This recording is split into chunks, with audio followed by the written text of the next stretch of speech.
everybody. Raul here for Bass Musician Magazine, and today we have the extraordinary honor and pleasure of chatting with none other than Reggie Washington. Yay! Yo, how you doing, Raul? Doing great. Reggie, it's been so great. We've been so wanting to have a chance to chat with you. We've been kind of keeping track of the things you've been doing over the last decade. Folks that look on Bass Musician Magazine, if you look back, just, do a search, Reggie Washington, you see all of these things, and we really hadn't had a chance to chat, so it's well overdue. We're really thrilled to have this opportunity. And there's a lot of exciting stuff going on, which makes it even more important that we do this right now. So, without further ado, we like to go to the past. How did you get started in music, and particularly on bass? Oh, God. Well, no, my first instrument was congas and bongos. I had a percussion duo with my brother, Kenny Washington. Man, we used to play around New York City and do talent shows. We used to play in little punk clubs. It's like in the late 60s or so, man. And that was like the first introduction into music. We had music in my house. We had records, thousands of records in the house.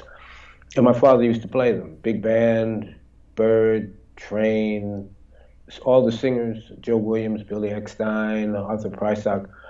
And this was every day. And then on Sunday, we would have maybe some gospel music, because my mother would want to have some gospel music on Sundays. I just had music. Music was all the time. Now, bass didn't come in until maybe 11 or 12. Okay. Because I was playing cello, and I was pretty good at cello. So the orchestra needed bass players. It was horrible. So one of, I think it was a conductor from another orchestra, youth orchestra that is, said, hey, get that guy to play bass. Don't let him play cello anymore. I didn't know this. So they pushed me back to the back of the bass section. And the bass section was horrible. There was maybe one guy that was happening. And I'm sitting in the back. And I played the bass a little bit, just to taste, around in school. And every mistake that was being made, they would look at us. And they would look at me. I was in the back. I said, man, don't worry about it. Just go in there and just sit in. And we're going to do some bass auditions. And you can go back to the cello section. I said, okay, great. So I'm still waiting for that, to go back to the cello section. Because by that time, I got pissed off at people looking at me, and I just went home with the bass and went and practiced.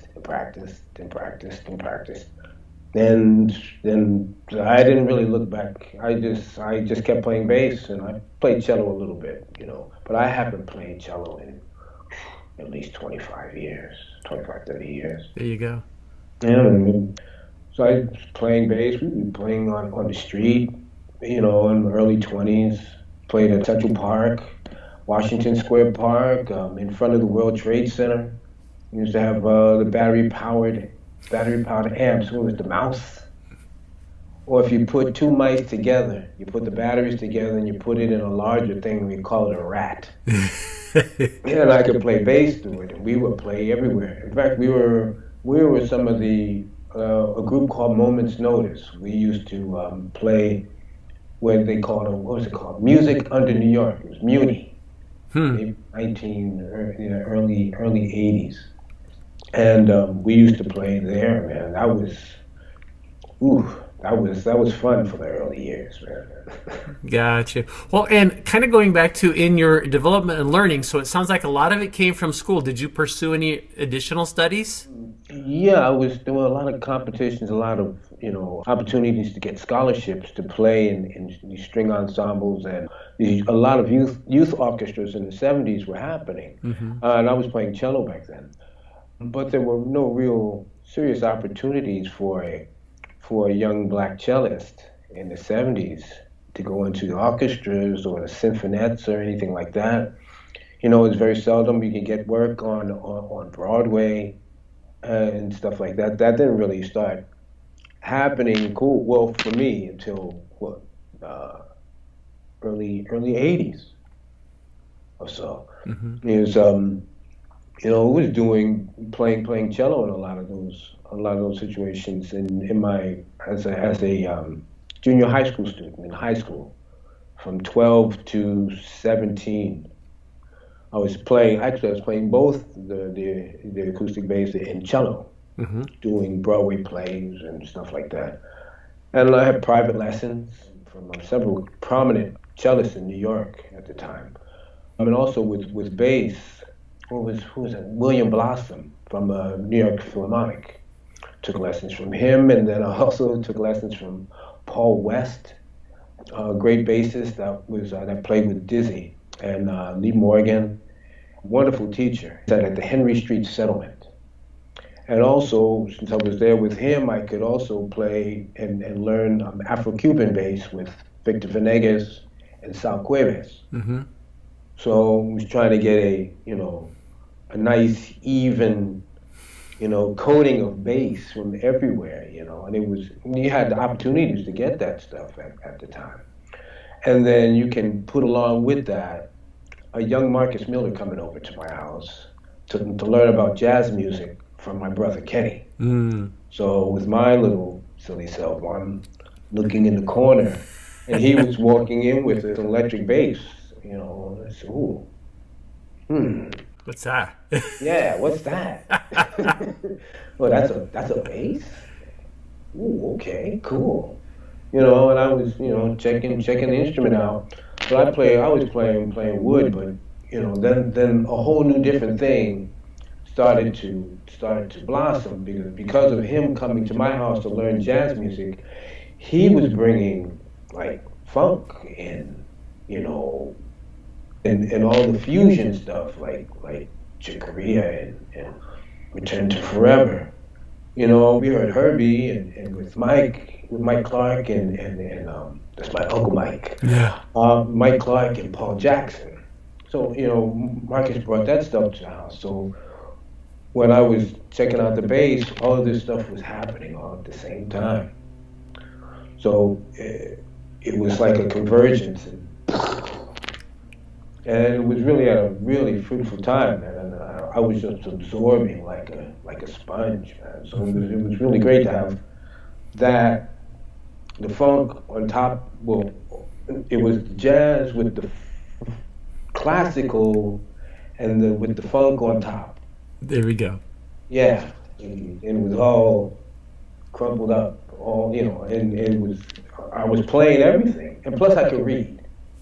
There you go. Playing cello concertos and whatnot. And I did Dot's Hour Gold studies, and I was practicing 6 hours a day. It was all girls. It was Star Trek, and the Becker Bow book. There we go. Well, I would go down the Star Trek rabbit hole with you, but we should that should probably be for a whole other time. But coming back, definitely a lot of what I've heard you involved with has been your jazz work, and I know you've done a lot of funk, and you've played with a ton of people. It's just rapid. You're up to about 5 albums of your own about this point, and more importantly, you're involved with a new project that just came out March of this year. Yeah. Still, it's fresh. Everything is going on, and that is Black Lives from Generation to Generation.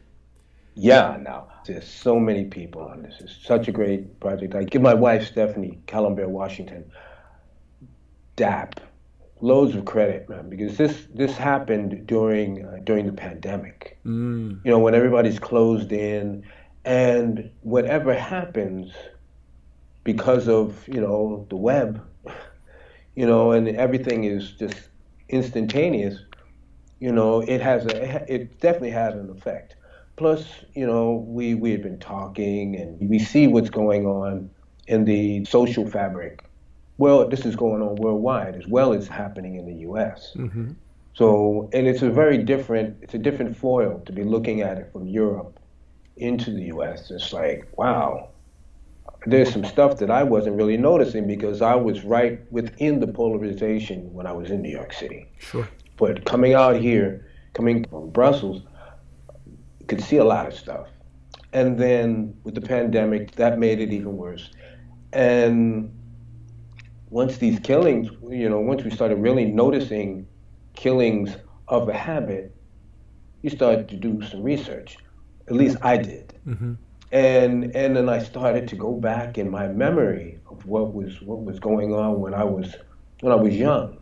There were, wonderful opportunities for a talented young black boy in New York in the 70s. But it always felt, in hindsight, it feels like it was just, well, you're one of the good ones. Yeah. And as grateful as I am for what I was able to get as far as scholarships and people to see in the schooling, it was just that's just a crust of bread to take a lyric, Mm-hmm. because there were so many more opportunities that were not available to us. I saw this, watching my father scuffle and scrape for years to try to hustle to get opportunities to get grants from New York Council on the Arts, New York City Council on the Arts. He got a couple when he should have gotten a lot more because he was bringing music, he was bringing jazz to Staten Island. He's one of the first people to bring the Jazzmobile to Staten Island. They were all in the other boroughs, but he never went to Staten Island, so he was instrumental in bringing that there. Mm-hmm. So I started going back and thinking. And my wife, Stephanie, she's like, I love her for that. I tried to get her to pick her fights. Yeah. This one was like, it got to her because of the lack of, like, nobody gave a poo about it. Yeah. Or you'd see it, and then all of a sudden it was off the media wave. Something else was there.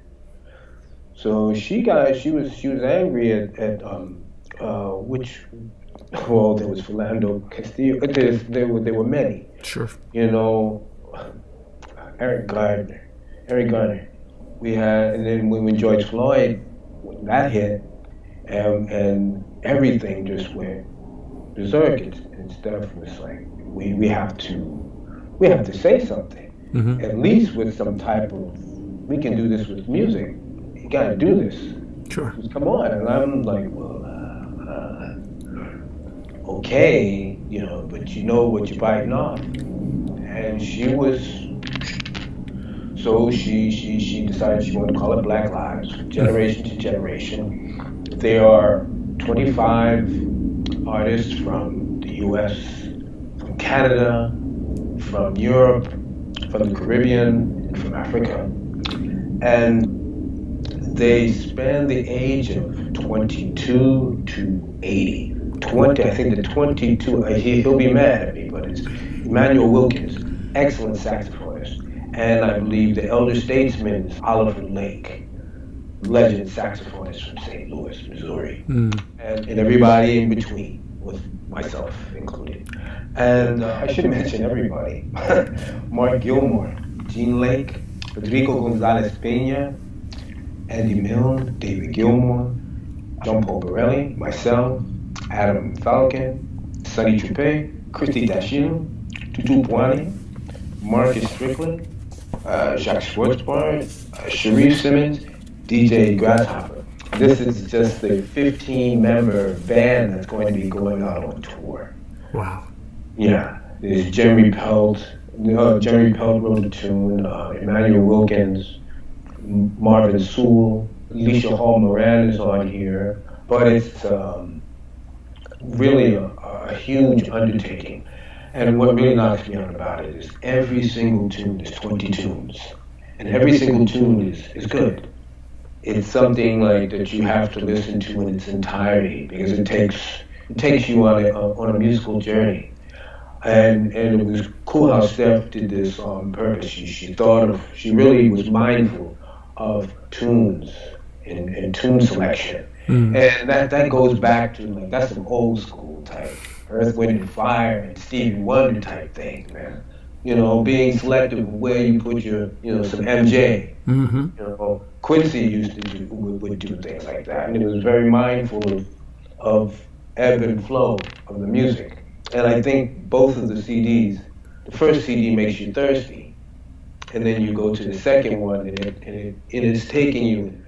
Every tune was composed to address systemic racism in the world. You know, our musical feelings are conveyed in these tunes. My tune is pre-existing conditions. Oliver is almost reading a coroner's report of the whole situation of the George Floyd incident, of being a pre-existing condition. And myself and DJ Grasshopper, we did the music and sampled, and I played acoustic bass on that one. And I did another one with Alicia Hall Moran and also with DJ Grasshopper. Alicia Hall Moran is a phenomenal opera. I think she's a contralto, I believe. She's amazing talent. She's the wife of pianist Jason Moran. And this one is called Walk.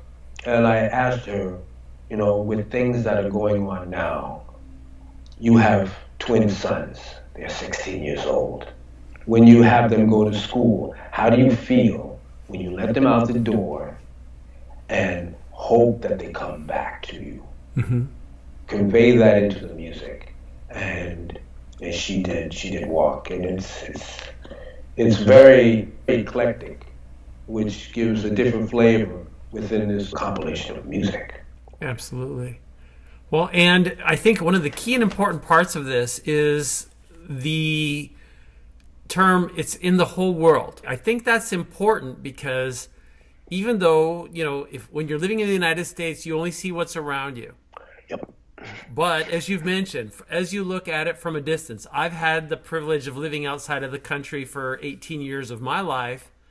And when you look from outside in, it really does kind of change your perspective, especially when you can be in a place where these issues are a non-issue, that you're kind of going, this isn't a necessity. We do not have to live where you judge somebody by the color of their skin or the clothes they're wearing or, you know, whatever, you know, their behavior choice are. I mean, there's so many components to this, but the universal nature, and granted, I think creating the awareness, because the biggest contributing factor to racism is systemic ignorance and the lack of understanding of each other as human beings and seeing the value in each other as human beings, because it's been perpetuated. And unfortunately, I mean, you just in the luck of the draw, you were in New York City where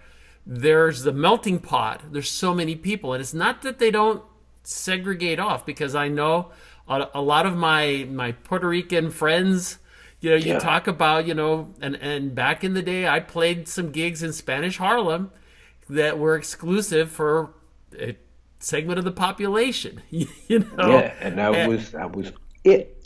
That's where we're going to go, you know. And so creating the awareness and speaking out and including the rest of the world, because again, I think a lot of us wouldn't think about like apartheid in South Africa, or we would not think about what has happened in South America with the indigenous people and the Spaniards. I know from where my folks are in New Mexico, the Francisco de Oñate, one of the conquistadores, was notorious because he was taking food away from the indigenous people as a tax. So these people lived there before he got there, and then he shows up and now he wants their food. and so they refused, and he had the foot amputated off of like all the men in this one tribe. It's just a brutal response to this. And then as people forgot, time went by, history happened, somebody got the bright idea to erect a statue to Oñate on his horse, and like a celebrated figure. And then lo and behold, all he needed was a foot in his hand. Well, here's the deal. The statue went up, and nobody knows exactly who. Of course, there are suspicions of who might have been behind this, but they took an acetylene torch and they cut the feet off of that statue. They're like, now we got your foot. but it speaks to the big picture of just the awareness, being educated, and understanding all of the value that these people have and not making it less. And so this is a prime example, and I'm glad that it spans. You've got operatic, you've got the spoken word. There's the blend of all kinds of different musics. There's all of the musicianship. It's a really full picture, and it's an important message that, again, hopefully across the planet can resonate with the people that go, that happens in my setting. There's a lack of empathy. With empathy, you have to have some type of knowledge, and there's such denial. Mm-hmm. This is what really knocks me out. Says, come on, yeah, you can see what's going on. It's obvious, but I guess it's not obvious to you. So I can understand that. I'm trying to be, have some type of empathy Mm-hmm. for your ignorance. It's really incredible, and I'm so glad that we're able to bring this with music. Sure. Because for the most part, if you put a little beat, you can tell somebody anything. Mm-hmm.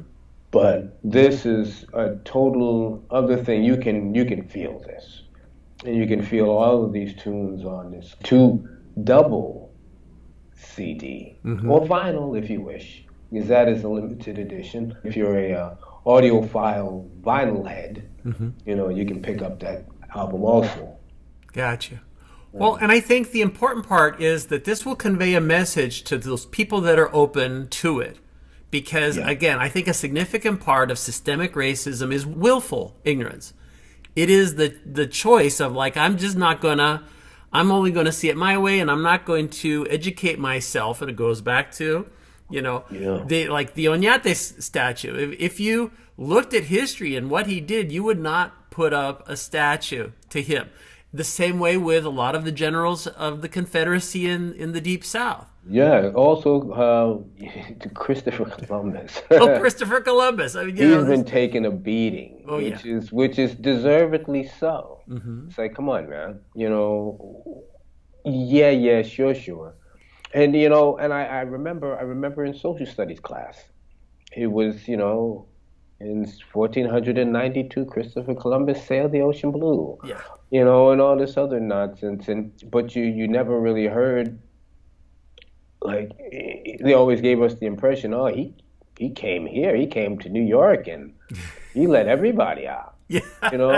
They didn't say that dude was trying to go another direction and ended up in the Caribbean. Yeah. And didn't know the difference between, these folks over here and those folks. In India, yeah. Yeah, it's like, so they're Indians because you said so. Yeah. Hindsight, man. Telling you. There you go. Well, and again, the main thing for our viewers and listeners, definitely this is an album, Black Lives from Generation to Generation, something you want to check out. With that also, I know a tour is in the works. Yes, we're doing Europe from the 10th through the 18th of November.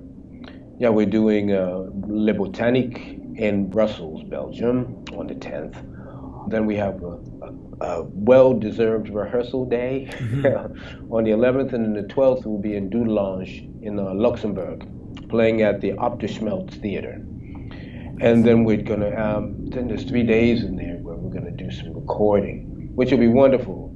Playing with these guys, there's a lot of people that I played with like 20, 25 years ago in this group of folks. Mm-hmm. But let me get back to the other one. On the 17th we'll be in Paris at the New Morning Club. And on the 18th, we go to Strasbourg, or Schiltigheim. I guess it's Strasbourg in France. We're at the Jazz Door Festival. We're hoping that we're going to be doing the 19th in UK, in London, at the Clapham Grand Theatre, hopefully. But the other ones are definite, and it's gonna be an incredible experience, man. Some of these guys I played with, Steve Coleman. Other folks I played with, Michelle and Cello. A couple of cats I played with, Roy Hargrove and RH Factor. And all in one band. Whew, my head is spinning with so many tunes because we had to pick the songs. We have to get people to play on tunes. It's like having a super all-star team. Yeah. You have to give everybody playing time. Mm-hmm. And you can't have everybody playing for the whole gig. There has to be Kind of a ebbs and rotation. yeah, ebbs and flows. Yeah. So I've been like putting together this thing. It's insane. 15 people. Well, even with the album, you're playing on 5 of the 20 tracks. Yeah. So there are other bass players. And again, it is something that is noticeable. Also, I'll mention, I think predominantly on this one you played your upright, right? You were playing mostly acoustic? One, two, three. Yes, there's three of them I played acoustic. See, and what's really cool about this thing is since it was done during pandemic, a lot of this stuff it was done like via file swapping. Remotely, yes. Yeah. Oh, okay, that's right. Remote recording, and it's so cool. There's maybe one or two recordings, like the one with Shek Tiyansek, the premiere tune, that was done in Mali. It has a young female singing choir, and I think they're from 7 to 14 or 7 to 12. It's really great. I really enjoyed listening to it. It's refreshing for a tune to start like that. But other than that, I think E.J. Strickland did a studio session, but the rest were done remotely. I did a tune with Gregory Priva, a great pianist from Guadeloupe and Martinique. Nice. And he played the tune. He sent it to the drummer, Arnaud Dorman, another great young drummer from Guadeloupe. Sent it to him. Then he sent it to the trumpet player, Franck Nicolas. He's also from Guadeloupe. And then from Franck sent it to me. And then I sent it to Jacques Schwartzbart from Guadeloupe. And it was so cool. I said, hey man, let's put some vocals on it. So we put some vocals on it. It was so cool. And it sounds real. If you don't know that they were done remotely, it's like, oh, that's a nice tune. You guys had a nice time. There you go. Other than that one, I think Sonny Troupé's, Sonny Troupé did a trio recording with his tune, Sanouye, Be Proud. Very cool. Well, and this will make it, especially on tour, it will make it even all the more special because the people will now be together and performing. And it is one of, I think, the unifying factors of music. And often we talk about this is that, there is this spirit of collaboration that goes beyond any physical characteristics. It goes to like the soul of each of these people that is contributing their part to the piece, and if the rest of the world could learn from musicians to coexist with the same kind of unity, we'd just be way better off. There's no question about it. Oh my goodness. Of course, it's hard work. Mm-hmm. It's not worth it unless it's hard work. But we all have the one desire. This is excellence, and also the cause of what this is. We're all very excited to be able to have the honor and the privilege to play with each other. It's really incredible for some of these artists, and people just don't know Sonny Troupé he's Guoka drum royalty. This is the way I see it. His father was a great card player and great Guoka of the Guoka music and spirit. And he's the son of this man. And what a beautiful person, and an excellent musician, and is in with the project. It's great to be playing with somebody of that stature.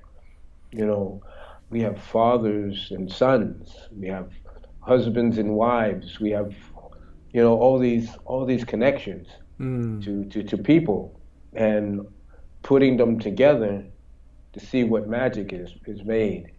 This is what I'm hoping that the crowd or people that can, that get an opportunity to see this is going to feel. I don't think this music, when it first starts, makes an immediate, like, huge bang. I anticipate this being around for a long time. Gotcha. I want to see how this evolves over a 10-year period.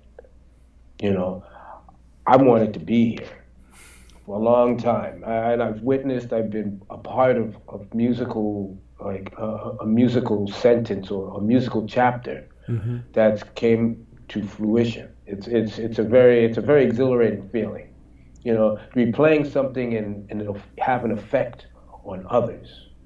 Some of the music I played with Steve Coleman and Five Elements has affected the next generation of musician that's playing the music now. I have people come to me in concerts, man, I remember I saw you in the 90s playing with Steve Coleman, man. When I saw that concert, it changed my life. And a lot of times you think to yourself, they're just blowing smoke in my pipe. But when I start to look back and think of what we were doing and the way people were reacting to this, yeah, okay, thanks. I'm glad you guys listened. With Roy Hargrove and RH Factor, we were just having fun during the time we were doing these recordings. And we went on tour for a couple of years everywhere. We were having a good time. It was like a family. Had no idea of the people that we were affecting, influencing. Sure. And you can hear the music now, 20 years later. I can see it in print. Michael League, Snarky Puppy, is that's an offspring of influence of Roy and RH Factor. And it's like, yeah, that's what you do this for. I'm glad of guys like Mike and that band, and folks that have listened to Steve and listened to our music and perpetuate another type of musical reality and musical evolution. That's what I'm hoping for this project. And also for, like, awareness, to get some, like, come on, we are here. That's the second, is that the second tune or the third tune? By David Gilmour and Mark Gilmour and Sharif Simmons. It's we are here, we exist. Absolutely. I'm hoping. Got it. Well, and kind of looping also in that circle of things, you recently had the opportunity, because you'd mentioned Marcus, you had an opportunity to play with Marcus fairly recently. That sounded like it was a blast. Man, it's kind of cool to, I watched him from when he was 16. Yeah. I was just a kid learning, just like I was a littler kid learning, and to see him blossom, to see him, expand and learn, take what he was learning there at my house, and then it grew. And plus, what great opportunities that were happening at that time in the music scene in New York. The studio musician was king at that time. Yeah. I was just wanted to. I got the tail end of it when I started playing in New York for real in like 82, 83. But he happened to, Ralph McDonald, happened to, this is the guy, Lenny White. Yeah. This is the guy. And he started getting work. It was great to watch all this shit. Miles. Yeah. David Sanborn. Miles. As I said before, Lenny White. And it got Luther. And then his stuff. It was great. It was like, yay! And I was totally infatuated with this. And I was trying to learn the different things. I made one mistake trying to learn how to play, and watching everything. And he told me a couple of things. He says, man, don't watch what I do. Don't watch what I do. And so, okay, cool. So I tried not to, but I would glance over and check some things out. Yeah. And conceptually, it was slightly different. The concepts I was taking, the way he functions on the stage, You know, those types of things. The way you treat your band members. Because I used to go to gigs and check stuff out. I was trying to be like I was a nerd. Yeah. But you know, those types of things I was trying to pick up on. And the way he conducts business. That was another important thing I was trying to get. And through time, you know, I would see him all the time. And this one opportunity came up before the COVID. And I had my band at Dinant Jazz, and he was supposed to be doing it. I said, oh, cool, this is great, man. I had him play, he was going to be playing in my band. I was going to do something with his.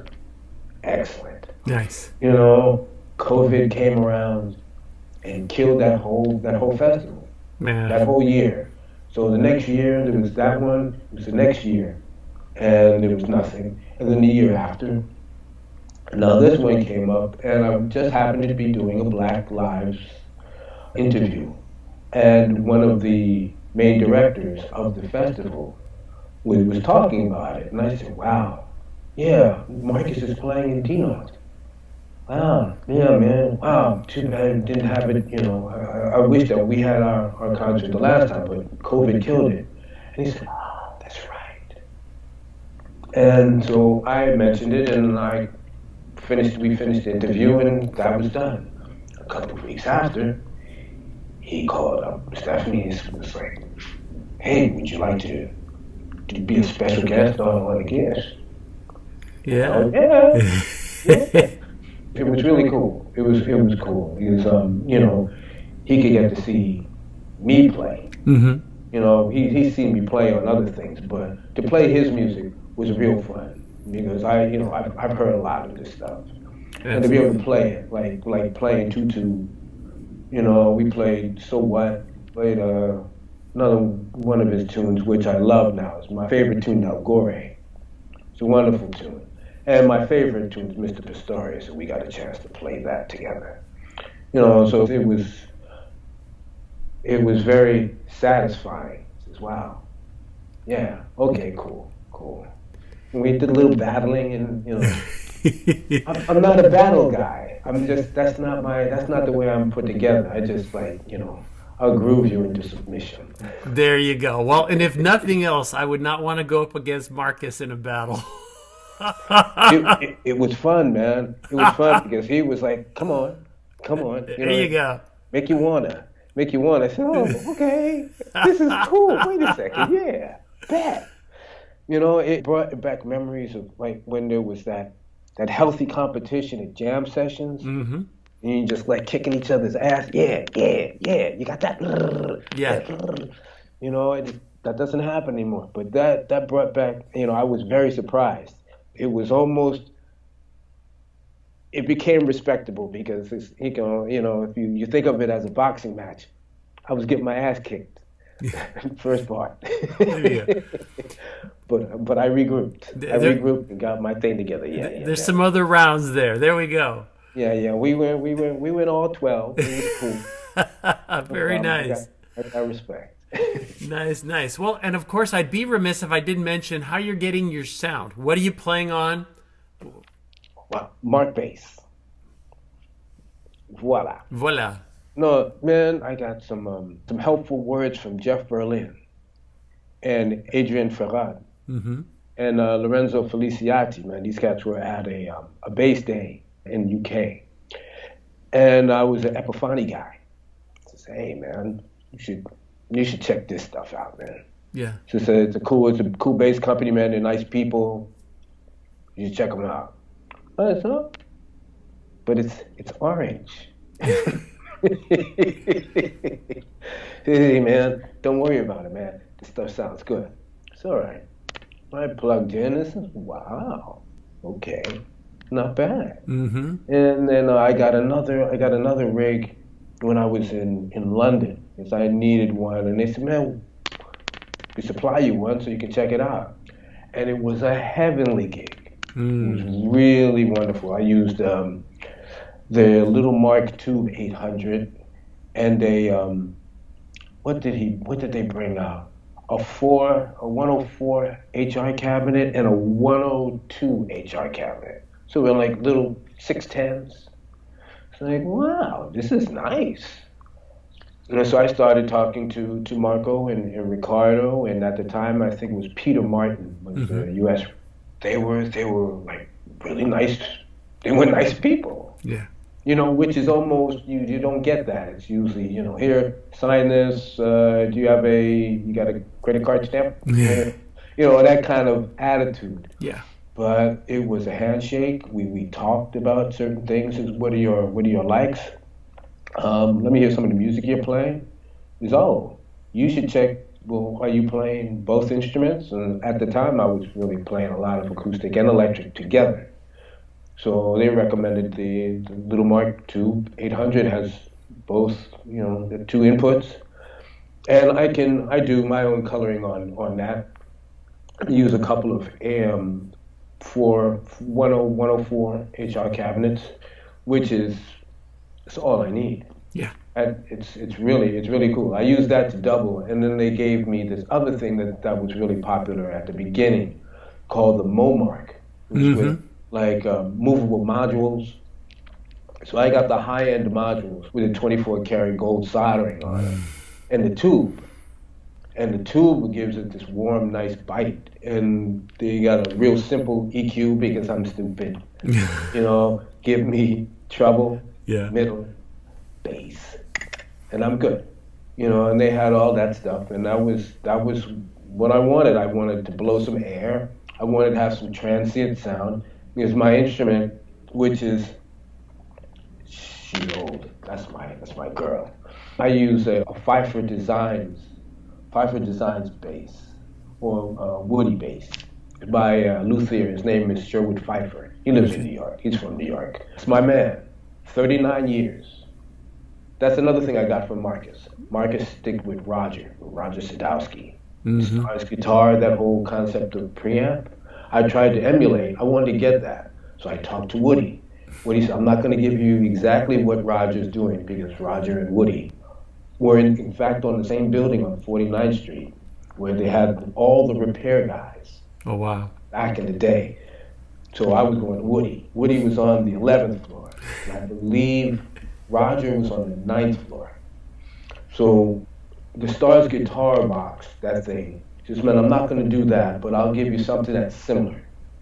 So, this bass, I've had it for 32 years. It's on all the records that I've done, except maybe 20 of the very early ones. But this bass I've had on everything. I don't need another bass. For what?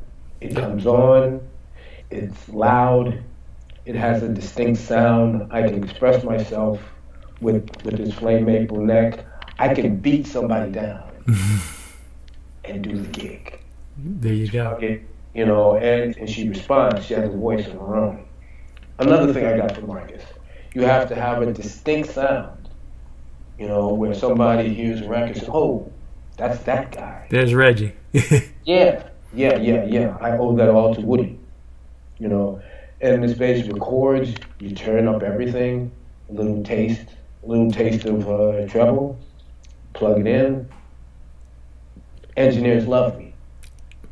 Just keep it flat. Just cool. Boom, boom, boom, boom, boom. Thank you, sir. Next. There you go. I'm the guy now. So that bass goes into Mark stuff, and I use minimal EQ. Turn it up. It has a warm sound. They're starting to be big. They're behind us. A whole bunch of people. And it feels good. It feels good. I recommend Mark bass.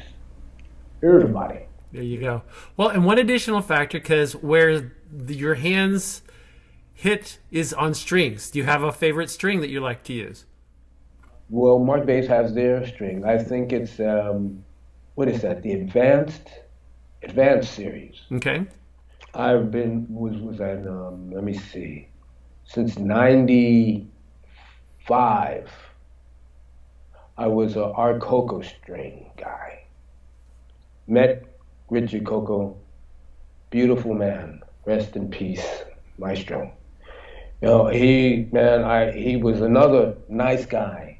Handshake, That was the contract. Handshake. Handshake and lunch. And you would hear stories about the old country. You know, he was using strings to open up clogged arteries in the 50s. Wow. In the 40s and 50s. He was making strings to do that.